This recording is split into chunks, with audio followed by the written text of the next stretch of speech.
Many people associate the 80s with neon, disco, slot machines, and bright clothes. And among the cars, one often remembers DeLorean DMC-12 and Lamborghini Countach. However, to this day the main car icon of the 80s is Ferrari Testarossa. How did this car manage to be remembered, and what does it have to do with games and movies? In the 80s, Ferrari needed to design a successor to the 512BB to compete with Lamborghini Countach. Development began on a new car that was supposed to correct the mistakes of its predecessor. For example, the 512 had a problem with rapid cabin heating, especially in the summertime. Also, there was not enough space for luggage. Because of this, the new car was larger than its predecessor. For example, the Testarossa, at 78 inches wide, was half a foot wider than the 512BB.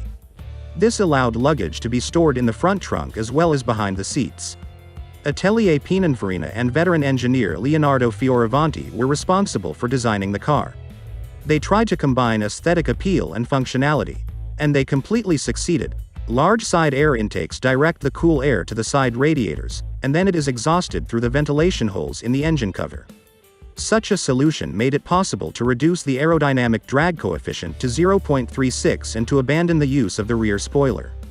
Also, an unusual design feature was the side mirror, which was present only on the driver's side.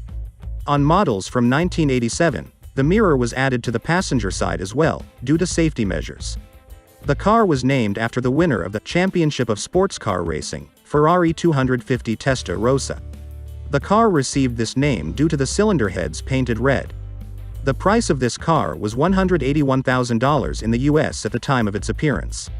A total of 7,177 cars were produced and all models were sold. The car was popular in those years.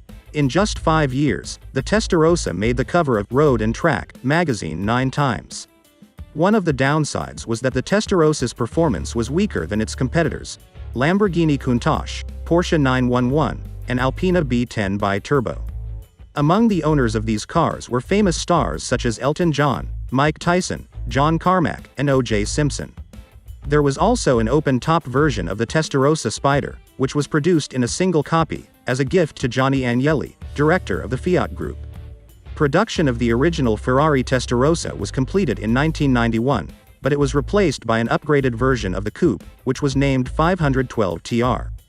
The car received a retouched exterior design, upgraded engine and running gear, as well as an improved interior.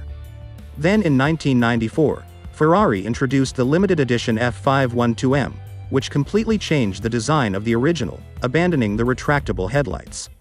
However, the popularity of this car was influenced by movies and games. Thus, the most famous appearance of this car is the TV series Miami Vice, which was driven by the main character James "Sonny" Crockett. In 1986, Don Johnson, the actor who played Crockett, gave Testarossa personally Enzo Ferrari, who was a fan of the series. The popularity of this series has affected the recognition and sales success of Testarossa. Miami Vice best captures the free spirit of the 80s in the USA, where it is always sunny and beautiful. The car also appeared in the movie The Wolf of Wall Street. And also in some issues of Top Gear. The games also helped make this car popular. The very first and most famous appearance of this model occurred in the arcade game Outrun. In the Grand Theft Auto series, the design of the car called Cheetah was inspired by the Testarossa. This is an interesting story of an unusual car from an unusual era, which became an icon of industrial design and a symbol of the 80s.